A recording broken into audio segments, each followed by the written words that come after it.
का नाम है सामाजिक सांस्कृतिक सिद्धांत, socio cultural theory. Theory basically explain cognitive development को ही करती है। वाइगोत्स्की का सिद्धांत किस क्षेत्र का है, तो आपको ध्यान रखना है कि संज्ञानात्मक विकास का ही है, लेकिन इस सिद्धांत को नाम क्या दिया उन्होंने, सामाजिक सांस्कृतिक सिद्धांत। तो जो मेन बात है यहाँ पर वो ये है कि जहाँ प्याजे ने सोशल कल्चरल एस्पेक्ट को एक प्रकार से निग्लेक्ट कर दिया था, उस पर कोई खास ध्यान नहीं दिया था। देखो, उन्होंने नकारा भी नहीं है, ये बात ध्यान रखना, हम नेग्लेक्ट वर्ड यूज लेते हैं। उन्होंने ये नहीं कहा कि भाई नहीं, सामाजिक जो अंतरक्रिया है उसका कोई लेना देना ही नहीं है या भाई उसकी भूमिका नहीं होती है, लेकिन उन्होंने कोई खास बात की ही नहीं इस बारे में, आपको ये ध्यान रखना है। क्योंकि उनका जो मेन मुद्दा था वो ये था कि सार्वभौमिक अवस्थाएं उन्होंने बताई थी, और उससे हम एक अंदाजा लगाते हैं कि कोई आदमी जब सार्वभौमिक अवस्थाओं की बात कर रहा है तो वो संस्कृति को कोई खास महत्व नहीं दे रहा है, क्योंकि अलग अलग जगह लोगों की अलग अलग संस्कृति पाई जाती है। तो इन्होंने उस चीज़ पर फोकस किया जिसको प्याजे ने नेग्लेक्ट कर दिया, जिस पर उन्होंने कोई खास ध्यान नहीं दिया। तो इनका मानना था कि एक बच्चे का संज्ञानात्मक विकास वास्तव में इसी चीज़ पर निर्भर करता है कि बच्चे के आसपास के जो लोग हैं वो बच्चे से कितनी अंतरक्रिया करते हैं। जितनी अधिक अंतरक्रिया होगी, या कहें जितनी अधिक सामाजिक अंतरक्रिया होगी, उतनी तीव्र गति से बच्चे का संज्ञानात्मक विकास होगा। ये बात वाइगोत्स्की कहते थे, ठीक है। साथ ही साथ वो कहते थे कि बच्चा जिस संस्कृति का हिस्सा है, जिस संस्कृति का सदस्य है, उसका प्रभाव बच्चे के मानसिक विकास या संज्ञानात्मक विकास पर होगा ही होगा। उसको आप हटा नहीं सकते, उसको आप अवॉइड नहीं कर सकते हो। बच्चा जिस संस्कृति में पल बढ़ रहा है, उस संस्कृति में किस चीज़ को महत्व दिया जाता है, किसको महत्व नहीं दिया जाता है, ये चीज़ स्वतः ही उस बच्चे के संज्ञानात्मक विकास का हिस्सा बन जाती है, ठीक है। अब एक्चुअल में जो थ्योरी है उसमें कुछ कॉन्सेप्ट हैं, वो कॉन्सेप्ट आपको अच्छे से समझने हैं। कोई एक दो टर्म कंफ्यूज करते हैं, वो अच्छे से समझने हैं। लेव वाइगोत्स्की रशियन साइकोलॉजिस्ट थे, ये याद रखना है, ठीक है। प्याजे के लगभग समकालीन ही थे। 1934 में इनका वर्क आया था मेनली, ठीक है। तो 1920-30s में प्याजे भी वर्क कर रहे थे और ये उसके समकालीन थे। ब्रूनर इनके बाद में आए हैं, ठीक है। तो एक्चुअल में ब्रूनर के पास दोनों लोगों का काम था, प्याजे का काम भी पहले आ चुका था और वाइगोत्स्की का काम भी पहले आ चुका था। तो उन्होंने प्याजे की भी कुछ बातों को अपनी थ्योरी में इंटीग्रेट किया है, अपनाया है, और डेफिनेटली वाइगोत्स्की का ये जो सामाजिक सांस्कृतिक कारकों को महत्व है उसको भी ब्रूनर ने अपनाया है। अब यहाँ पर ये चीज़ तो आपको ध्यान रखनी ही है कि अगर कोई मनोवैज्ञानिक सबसे ज़्यादा संज्ञानात्मक विकास में समाज और संस्कृति के महत्व को बताता है, सामाजिक अंतरक्रिया के महत्व को बताता है, तो वो लेव वाइगोत्स्की है, ठीक है। अब इन्होंने किस प्रकार से बताया, उसके लिए हमको इनके ये कॉन्सेप्ट समझने होते हैं, जिनमें सबसे फेमस कॉन्सेप्ट है ZPD, zone of proximal development. Hindi में संभावित भी लिखा हो सकता है, संभाव्य भी लिखा हो सकता है, और समीपस्थ भी लिखा हो सकता है, और चौथा भी लिखा हो सकता है। इसलिए विश्वास किस पे करना है, जोन ऑफ प्रॉक्सिमल डेवलपमेंट पर, ठीक है क्या जोन ऑफ प्रॉक्सिमल डेवलपमेंट और उसके बारे में क्या बताया इन्होंने वाइगोत्स्की ने, वो समझने के लिए हमको ये डायग्राम अच्छे से समझना है। यहाँ पर दो और टर्म आ रहे हैं, level of actual development and level of potential development. अंतर ध्यान रखना है, यहाँ जोन लिखा है, क्षेत्र, ठीक है, यहाँ क्या लिखा है, लेवल लिखा है। तो लेवल को कई बार स्तर या कई बार सीमा भी लिख देते हैं।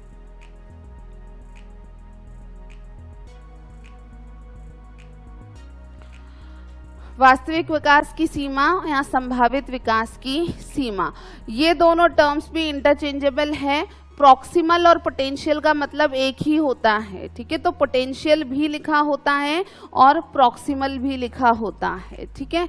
अब आपको इस पूरे डायग्राम को अच्छे से समझ लेना है। यहाँ जब अंदर मैंने लिखा है मैं क्या कर सकता हूँ, ये किसके लिए है, बच्चे के लिए है, ठीक है।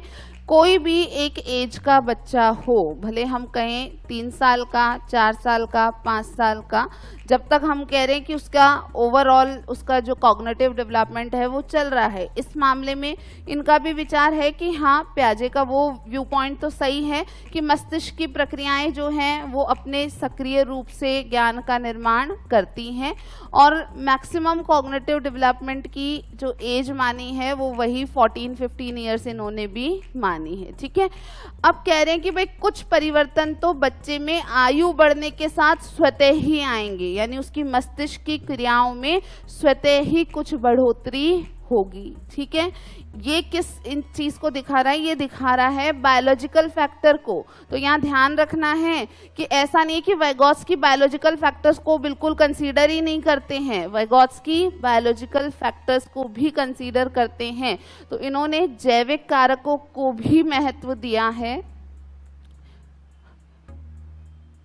इनके लिए एक नाम है इंटरेक्शनिस्ट, अंतरक्रियावादी। अंतरक्रियावादी क्यों कहलाते हैं वाइगोत्स्की? क्योंकि इन्होंने जैविक और वातावरणीय दोनों कारकों की बात की है। जैविक कारक कैसे बता रहे हैं तो वो इस डायग्राम में समझ आए अपने को कि ये कहते हैं कि आयु बढ़ने के साथ स्वतः ही बच्चे के मस्तिष्क की जो क्षमताएं हैं उसमें कुछ परिवर्तन होगा।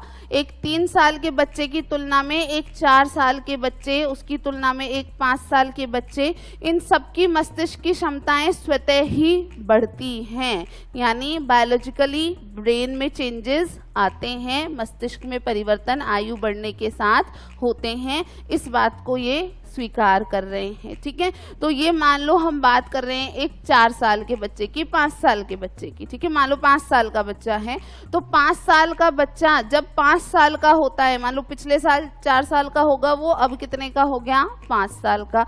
तो वाइगोत्स्की कह रहे कि स्वतः ही कुछ क्षमताएं उसमें विकसित होती हुई आपको नजर आएंगी। ये जो क्षमताएं हैं वो उसमें अपने आप आपको नजर आएंगी। इसी को हम इस छोटे वाले सर्किल से प्रेजेंट करते हैं। जो सबसे अंदर का सर्किल है वो वास्तव में क्या प्रदर्शित कर रहा है? बच्चे की जैविक रूप से जो मस्तिष्क की क्षमताएं परिवर्तित होंगी उसको प्रदर्शित कर रहा है। अब यहाँ इस सर्किल का जो ये लाइन है, इस सर्किल की जो हम कहें पेरिफेरी है, जो इसकी सीमा है, इसको हमने क्या नाम दिया है? वास्तविक विकास का स्तर, लेवल ऑफ एक्चुअल डेवलपमेंट। बोले ये तो नेचुरली हो रहा है, ये क्या है? वास्तविक विकास का स्तर है, ये तो वास्तव में होना ही होना है, इसको आप रोक नहीं सकते हो। ना तो आप रोक सकते हो, ना ही इसमें आप अपनी तरफ से कोई परिवर्तन लेकर आ सकते हो। ये तो बच्चे की उम्र बढ़ने के साथ जैविक रूप से परिवर्तित होगा ही होगा। ठीक है, इसके बाहर वाला जो सर्किल है, इस सर्किल की जो ये लाइन है, ये जो पेरिफेरी है, इसको क्या नाम दिया है? लेवल ऑफ पोटेंशियल डेवलपमेंट, संभावित या संभाव्य विकास का स्तर या संभावित विकास की सीमा। बोले ये तो होगा ही होगा, ये एक और सीमा है जो कि पाई जा सकती है, ये संभावना है, ये प्रोबेबिलिटी है, ये पोटेंशियल है। ये कब अचीव होगा? अगर बच्चे के साथ अधिकतम सामाजिक अंतरक्रिया की जाएगी। अब पहले आपको इस ZPD को समझना है। ZPD को, ये जो मैं रेड लाइन से इंडिकेट कर रही हूँ, इसको पूरे इसमें समझो। ठीक है, पूरे सर्किल के अंदर समझो। अब यहाँ आपको देखना है कि इस लाइन और इस लाइन के बीच का ये जो अंतर है, इस पूरे क्षेत्र को क्या नाम दिया है? ZPD नाम दिया है, जोन ऑफ प्रॉक्सिमल डेवलपमेंट का नाम दिया है। अब कह रहे हैं भाई इतना सारा क्षेत्र है, लेकिन निर्भर करता है, संभावना तो है कि यहाँ तक बच्चे की क्षमताएं विकसित हो सकती हैं, लेकिन निर्भर करता है कि बच्चे के साथ कितनी सामाजिक अंतरक्रिया हो रही है, कौन कौन उससे अंतरक्रिया कर रहे हैं, क्या क्या बात कर रहे हैं, क्या क्या सिखाने का प्रयास कर रहे हैं, उस पर निर्भर करेगा कि इस सीमा में से उसका जो डेवलपमेंट है वो कितना हो पाएगा। जैसे इस ZPD यानी इस पूरे क्षेत्र में से मान लो कोई बच्चा जो है वो अकेला रहता है, उसके माता पिता हैं, माता पिता शाम को आते हैं, उसको थोड़ा बहुत टाइम दे पाते हैं, यानी बहुत ज़्यादा सामाजिक अंतरक्रिया नहीं हो रही है। ठीक है, तो उस केस में कह रहे भाई इस पूरे जोन में से उस बच्चे का डेवलपमेंट कितना हुआ, इतना ही हुआ। ठीक है, संभावना तो कितनी है, यहाँ तक की है, मैक्सिमम पॉसिबिलिटी कहाँ तक की है, यहाँ तक की है, लेकिन इंटरेक्शन के लिए कोई अवेलेबल नहीं है, कम इंटरेक्शन होता है, तो उसका डेवलपमेंट कहाँ तक रह गया, यहाँ तक रह गया। एक दूसरा बच्चा है, जॉइंट फैमिली में रहता है, ठीक है, खूब सारे लोग इंटरेक्ट करने के लिए, बुआ उसको अलग ही कुछ बताती रहती है, कभी टाइम मिलता है जो सिखाती रहती है, बड़े भाई बहन है उसके, ताऊ जी के बच्चे हैं वो उसको अलग ही कुछ कुछ सिखाते रहते हैं, तो यहाँ पर इंटरेक्शन ज़्यादा है। तो वाइगोत्स्की कहते हैं ज़्यादा इंटरेक्शन है तो हो सकता है उसका डेवलपमेंट कहाँ तक हो जाए, यहाँ तक हो जाए। कुल मिला के समझना है कि ये जोन पूरी पॉसिबिलिटी का है, उस पॉसिबिलिटी में से कितनी पॉसिबिलिटी होगी एक्चुअल में उसका डेवलपमेंट किस पॉसिबिलिटी तक पहुंचेगा, वो इस बात पर निर्भर करता है कि बच्चे के साथ सामाजिक अंतरक्रिया कितनी हो रही है। जितनी अधिकतम संभव अंतरक्रिया होगी तो यहाँ तक पहुंच जाएगा, इस लेवल या इस सीमा तक भी उसका विकास का स्तर पहुंच जाएगा। किसी के साथ बिल्कुल ही अंतरक्रिया करने वाला कोई नहीं है, बच्चा अकेला ही अपना जीवन जी रहा है, तो भैया यहाँ तक तो फिर भी उसके मानसिक क्षमताओं का विकास होगा ही होगा। ये तो लेवल ऑफ एक्चुअल डेवलपमेंट है, इतना तो बायोलॉजिकली चेंज आएगा ही आएगा। क्लियर है इतनी सी बात। अब एक और टर्म जो इन्होंने दिया है वो क्या है, MKO। इस दूसरे सर्किल में मैंने लिखा था मैं दूसरों की सहायता से क्या कर सकता हूँ, वही मैंने बात की सोशल इंटरेक्शन की, सामाजिक अंतरक्रिया की, यानी खुद ही अपने आप तो इतने परिवर्तन आएंगे कि वो इस सीमा तक पहुंच पाएगा किसी निश्चित आयु पर। अब जब दूसरे सहायता कर रहे हैं, अंतरक्रिया कर रहे हैं, तो उसके लिए ये पूरा जोन अवेलेबल है, ये पूरा क्षेत्र अवेलेबल है। कितनी अंतरक्रिया कर रहे हैं उस पर निर्भर करेगा कि इस जोन में से एक्चुअल में डेवलपमेंट कितना हो पाएगा। ठीक है, MKO इस दूसरों के लिए कहा गया है, यानी बच्चे के आसपास के दूसरे सभी लोग, उनको क्या नाम दिया है, MKO, more knowledgeable others, Hindi में इसको लिखते हैं अन्य ज्ञानवान लोग। तो वाइगोत्स्की कहते हैं कि एक बच्चे के आसपास के बाकी सभी लोग उसके लिए क्या हैं, MKO हैं। अब ज्ञानवान का मतलब ये नहीं है कि भाई जिसने ज़्यादा सब्जेक्ट पढ़ा है वो ज्ञानवान है, यहाँ पर बच्चे से तो सभी अनुभवी हैं, उसके आसपास के जितने भी लोग हैं किसी ना किसी क्षेत्र में कुछ ना कुछ तो उनका अनुभव अधिक है ही है।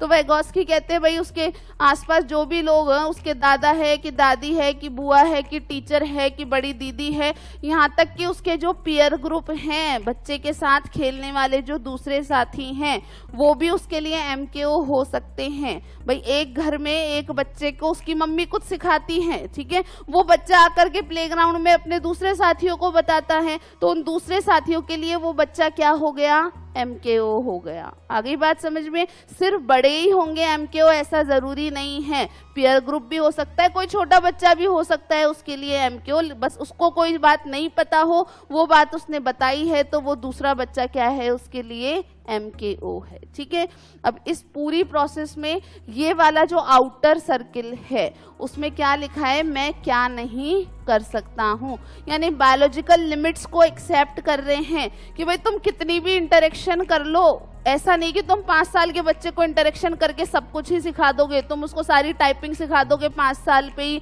तुम उसको सपोज कोई मतलब ऐसा स्किल सिखा दोगे जो उसके लिए संभव ही नहीं है। ठीक है, कोई मान लो सोचे कि मैं तो पूरा का पूरा फुटबॉल के सारे टेक्निक ही 5 साल के बच्चे को सिखा दूं, तो यहाँ वाइगोत्स्की कहते हैं कि भैया लिमिट भी है, ऐसा नहीं है कि तुम जो चाहो ही सिखा दोगे अंतरक्रिया करके। तो आउटर सर्किल इस चीज को दिखा रहा है कि भाई हर एज पर कुछ ना कुछ चीजें ऐसी रहेंगी जो आप इंटरेक्शन के बाद भी बच्चे को नहीं सिखा सकते हो। उसकी जब एज हो जाएगी उस चीज को सीखने की तो वो हो सकता है उस चीज को सीख पाएगा।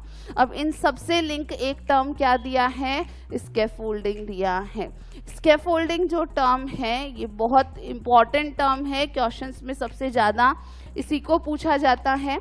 होता क्या है स्कैफोल्डिंग, तो इसके लिए आपको एक टर्म समझना है, स्कैफोल्ड। ठीक है, ढांचे को बोलते हैं स्कैफोल्ड। जब भी कोई बिल्डिंग बनाई जाती है, नई बिल्डिंग का कंस्ट्रक्शन होते हुए देखा है, आसपास भी कहीं ना कहीं दिख ही जाएंगी। ठीक है, क्या बनाते हैं हम, एक बांस बल्लियों का स्ट्रक्चर खड़ा होता है या नहीं होता है? होता है। उसी को अंग्रेजी में क्या कहते हैं? स्कैफोल्ड कहते हैं। ठीक है, अब वो जो बिल्डिंग का बांस बल्लियों का स्ट्रक्चर है, क्या वो हमेशा ही रहता है क्या बिल्डिंग के साथ? क्या करते हैं हम, जैसे जैसे बिल्डिंग बनती जाती है, छत पड़ गई, ढंग से हो गया तो आप वो ऊपर वाले हटा दोगे, साइड वाले एक्स्ट्रा धीरे धीरे करके आप सारे ही हटा देते हो। ऐसे थोड़ी कि बिल्डिंग भी बन गई तो भी वो बांस बल्लियां हम लगी रहने देंगे, हटा देते हैं ना। उसी प्रोसेस को यहाँ पर वाइगोत्स्की बच्चे के सीखने की प्रक्रिया से जोड़ रहे हैं कि जब आप एक्चुअल में बच्चे को यहाँ पर सहायता करोगे, भाई इस ZPD की कोई चीज सिखाने का प्रयास करोगे जो कि स्वतः अपनी आयु से वो नहीं सीख पा रहा है, उसकी अपनी एज से अपने आप नहीं आएगी उसमें, लेकिन आप थोड़ी सी सहायता करोगे तो वो उसको सीख सकता है। तो यहाँ वाइगोत्स्की कहते हैं कि आपको उस कार्य को सिखाने के लिए उसे शुरुआत में सहायता देनी होगी, आपको उसको हिंट देने होंगे, उसको मदद करनी होगी, और धीरे धीरे जब वो स्वयं स्वतंत्र रूप से उस कार्य को करने लगेगा तो आपको आपकी मदद वापस हटा लेनी है, आपको निर्भर नहीं बनाना है उसको। इसको उदाहरण से समझो, साइकिल चलाना सिखाते हैं हम बच्चों को, तुमने सीखी थी साइकिलें चलाना है? सब अपने आप ही सीख गए थे क्या? कैसे, क्या प्रोसेस होता है? अक्सर साइकिल चलाना सीखता है जब बच्चा, शुरू में क्या करते हैं? पकड़ते हैं पीछे से, ध्यान है सबको? ठीक है, हम क्या करते हैं? बच्चे को साइकिल पे बिठाया, डरता है वो ऑब्वियसली शुरू में, ठीक है, मैंने पकड़ रखा है बेटा, ठीक है, तू तो पैडल मार, मैंने पकड़ रखा है, नहीं गिरेगा, चिंता मत कर, ठीक है। ये क्या है? आपका सपोर्ट है, ये आपकी हेल्प है। आप उसको पैडल मारने को कह रहे हो, धीरे धीरे वो पैडल मारना शुरू कर देता है, ठीक है। अब आपने देखा थोड़ा सा बैलेंस बनने लगा, आप क्या करते हो? थोड़ा सा हाथ हटाते हो, फिर वो थोड़ा आगे चलेगा, फिर पीछे देखेगा, उसको डर लगेगा, इस बीच गिर भी सकता है, लेकिन आप किस उसमें हो कि जैसे जैसे इसका बैलेंस बनता जाए वैसे वैसे मैं हाथ रखना छोड़ दूं और ये अपने आप चलाना सीख जाएगा। वो पूरी तरीके से किस पर बेस्ड है? इसके फोल्डिंग पर ही बेस्ड है, ठीक है, कि हम शुरू में पूरी सपोर्ट देते हैं, पूरी हेल्प देते हैं, लेकिन जब स्वतंत्र रूप से वो स्वयं उस कार्य को करना शुरू कर दे रहा है तो हम अपनी सपोर्ट हटा लेंगे। अब बच्चे का तो बैलेंस बन रहा है तो भी तुम पीछे से पकड़े थोड़ी जाओगे उसको, आराम से बैलेंस बना के चलाने लग गया है वो, तब भी कोई पेरेंट होगा क्या जो पकड़े ही रखेगा पीछे से? कोई नहीं पकड़े रखेगा। रियल में हम सब यूज लेते हैं, लेकिन टर्म क्या दे दिया इसके लिए? स्कैफोल्डिंग, ठीक है। तो स्कैफोल्डिंग वो प्रक्रिया है जिसमें बच्चे को किसी कार्य को सिखाने के लिए शुरुआत में सहायता प्रदान की जाती है और धीरे धीरे जब वह कार्य स्वतंत्र रूप से बच्चा करने लगता है तो उस सहायता को पुनः हटा लिया जाता है। अब ये चीज को, स्कैफोल्डिंग को वाइगोत्स्की ने क्लासरूम में यूज में लेने के लिए भी कहा। बोले क्लासरूम में टीचर भी यूज ले सकता है स्कैफोल्डिंग। कैसे यूज ले सकता है? मान लो कोई मैथ्स का टीचर है, ठीक है, एक फॉर्मूला सिखाया तुमने बच्चों को, वो फॉर्मूला बच्चों ने सीखा और एक दो सम दिए तुमने, करे उन्होंने, तुमने उनको मान लो टोटल 6 सम दिए थे करने को, 6 न्यूमेरिकल दिए थे, 2 तो सबने आसानी से कर लिए, ठीक है। तीसरे क्वेश्चन पे अटक गए क्योंकि तीसरे में फॉर्मूले में थोड़ा सा बदलाव चाहिए था वही फॉर्मूला, ठीक है। अब मैथ्स में होता है ना कि थोड़ा सा इसको इधर लेके जाना, वो वाली प्रोसेस करनी थी उसमें, ठीक है। बच्चे सारे के सारे अटक गए तो वाइगोत्स्की कहते कि भाई उनको हिंट दो ऐसे टाइम पे, नहीं तो वो बच्चा आगे करेगा ही नहीं बेचारा। आपको क्या करना है? उसको हिंट देना है कि बेटा ऐसा कर सकते हैं ना इसमें। जैसे ही आप हिंट दोगे वो उस हिंट को कैच करेगा, समझेगा और फिर उस न्यूमेरिकल को भी सॉल्व कर लेगा, ठीक है। तो जब भी ऐसी स्थिति आए कि बच्चा अटक रहा है, आगे कोई चीज को नहीं कर पा रहा है, लेकिन आप जानते हो कि उसकी एज के अकॉर्डिंग वो चीज सिखाई जा सकती है, तो उसको सपोर्ट दो, उसको हेल्प दो, उसको क्यूज या हिंट दो जिससे कि वो उस काम को अपने आप कर पाए। और ये हिंट क्यूज आपको बार बार नहीं देने पड़ेंगे, एक बार जहां अटका है वहां पर आपने दिया, फिर आगे की चीजें वो अपने आप ही करता जाता है, ठीक है। तो इस स्कैफोल्डिंग से एक बहुत बार क्वेश्चन आता है। ये एक ऐसी प्रक्रिया है जिसके द्वारा हम बच्चों को नई नई चीजें सिखा सकते हैं। कौन सी चीजें सिखा सकते हैं? जो किस में आती है? उनके ZPD में आती है, इस क्षेत्र में आती है। वो ZPD से बाहर है, वो तुम हिंट दे करके, सहायता दे करके भी सिखा नहीं सकते हो, ठीक है।